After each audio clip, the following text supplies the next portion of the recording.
So hands up, it hasn't really been a week. It's been about a month since I uploaded my first video and it sent me down a bit of an emotional spiral. So today I wanted to share with you how I felt uploading my first video and how I'm getting back on the horse. So I definitely think I jumped in far too quickly. I should have done more research.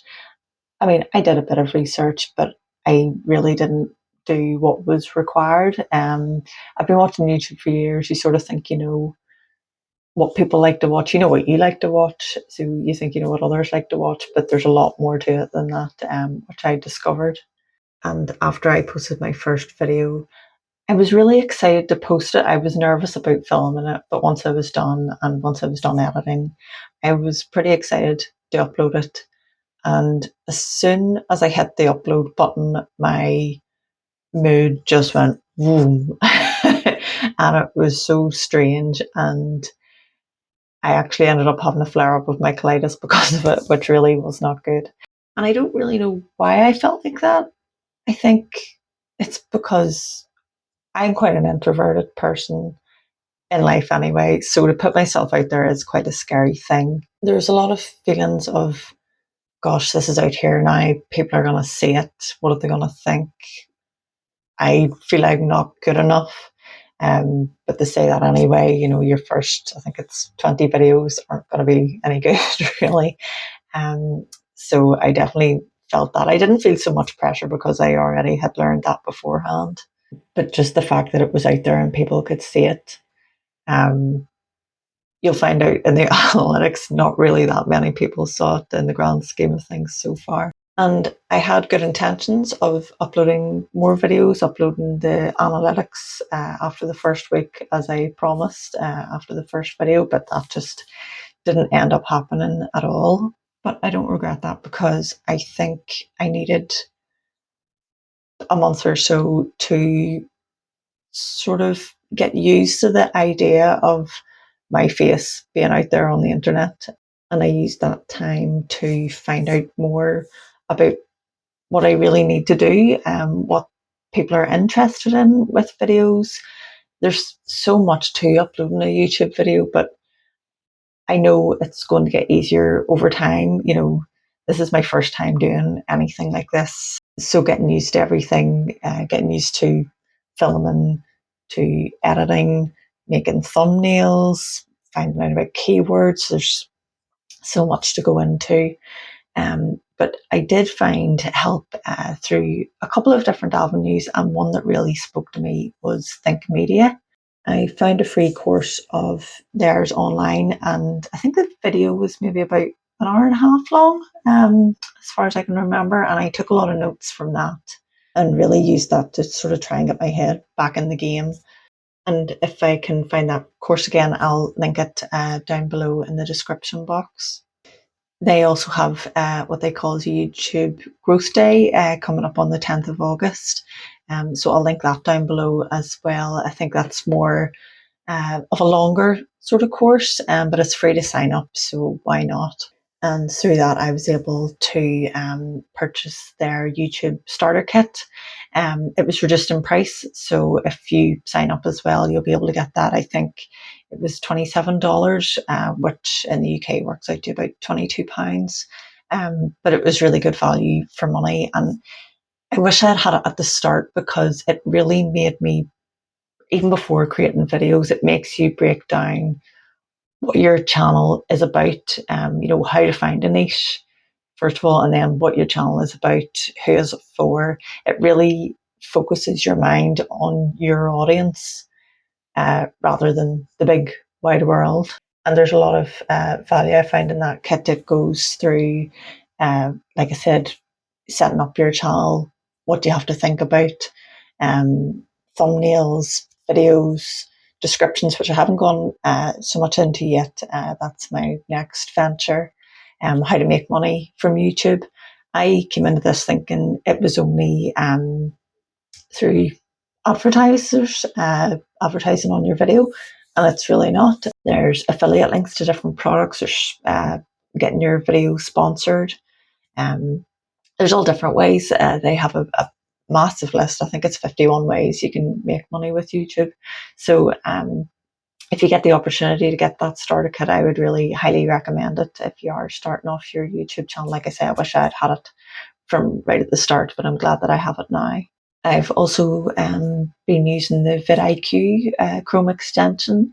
It has really helped me with finding out what keywords people are looking for, and it shows you really simply, uh, if they're something that's looked for, if it's a high search volume, and tails on your videos, if there's a lot of competition, what the search volume is for those. It gives it a rating out of 100, so you can see, um, if you're targeting the right people, if you're talking about the thing that's going to be popular. There's a lot more in vidIQ I want to delve a bit deeper into. I've just sort of gone on the surface level with it so far.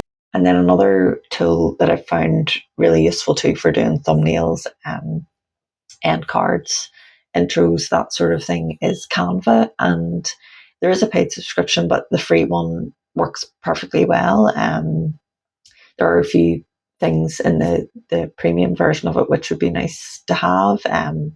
I just can't afford that at the moment, but the free one is fine for me for the meantime, so I'm happy to keep using that.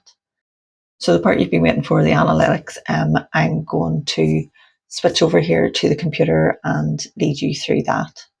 Okay, so this is YouTube Studio, where you can find out more about how your videos are performing. We're on the dashboard at the moment. Now, I haven't looked into this in detail because I only have one video.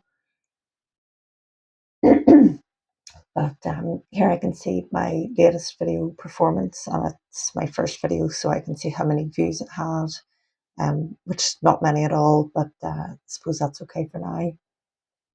The average view duration, which I find helpful because that sort of tells you when people are clicking off,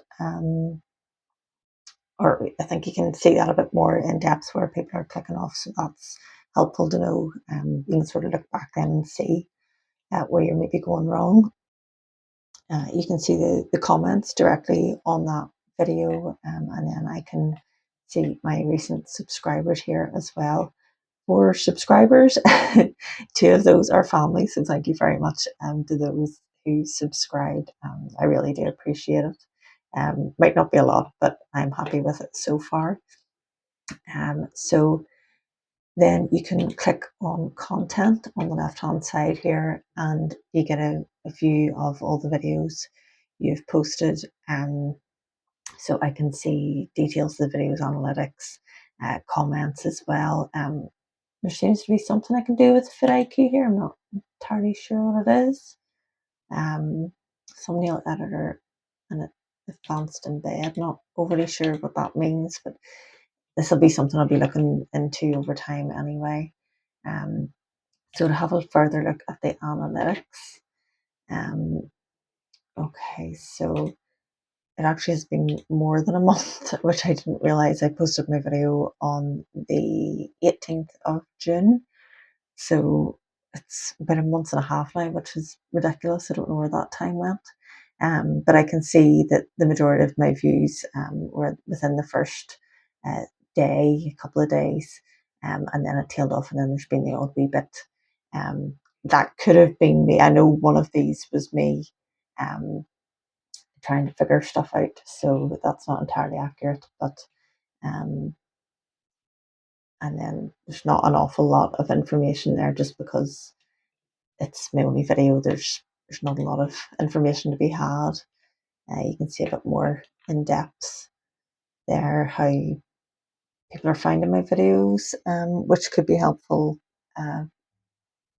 later on. The impressions I had, the audience as well, number of unique viewers, number of subscribers. I think that means from that. I know this is channel analytics, so that's, I think, just from the 90 days, and I'm assuming that's over, any amount of videos you would put up. There's a lot of information down here, or potential information. I think I would need to upload a bit more so it can sort of understand the type of people watching my videos. And then there's inspiration at the end. This is other things I could talk about, what people are looking for, that sort of thing. One thing I did find useful now is if I click on comments on the left hand side, there was a filter here. I don't know where it's gone. I've maybe turned it off, but you could see the comments that you haven't replied to yet. And that was useful because I could see then, comments were new and I can deal with them there and then. I think mentions as if other videos, mention your channel. There's different filters here, contains questions. There's all different things there, but there definitely is an option to see ones that you haven't replied to before. So I'll have to try and get that back. But that's basically it for analytics. As I was saying about VidIQ before, when you add their Chrome extension up here, you get a few different things. I'm just on the free version, by the way. I'm not on the paid version, but I find this keyword inspector helpful. I can type in a word. So today I'm going to be talking about monetizing my channel. So if I type in the American spelling of it's probably more popular. I click search, I can see the search volume, the competition, and then the overall score. And as I said before, that's out of 100. So there's other related keywords. So monetization on YouTube, more people I think are looking for that. Yeah, 40,000 as opposed to 9,000. And the competition isn't as high, so maybe those sort of videos would stand out a bit more, or there'd be less competition. So maybe more people are seeing your videos. I'm not overly sure. It's still something that I'm still working through.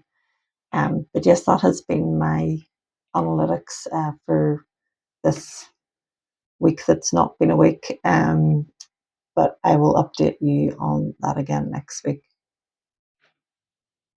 Yes, so that was my analytics from my first video, posted over a month ago. I didn't realize it had been that long. But it's not a lot, but it's a start. But as I bring out more videos, I'm sure it'll pick up. They say that YouTube takes a while to figure out who to advertise your videos to. So I wasn't expecting great numbers, but I'm happy enough with what I got. I'll be bringing out another video soon, so hopefully that will go up a little bit. I want to thank the person who commented on my first video to say that they couldn't really hear me very well. So that prompted me to buy a microphone. This is it. I will show you my other one. It comes with two. So this is it. Basically, comes with a little clip on, so you can clip it on to your clothes. It comes with one of these heads and a more fluffy contraption that you can change out. I'm not overly sure what that's for, but these are great. They cut out a lot of background noise. You can also, as well as plugging them into your phone, which I'm recording this video on, you can plug them into your computer as well. It also comes with an attachment for iPhone.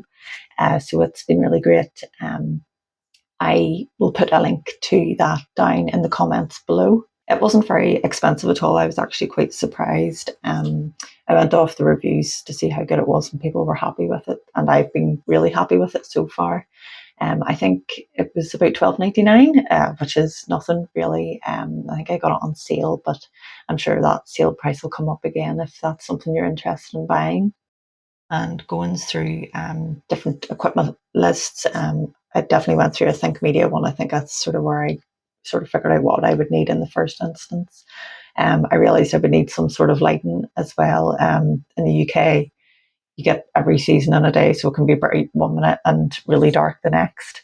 So I decided to get a ring light. There's different types of lighting, which I'm sure you can find out from other videos, and have a bit more expertise than I would. But again, I got a ring light off Amazon and I'm really happy with it.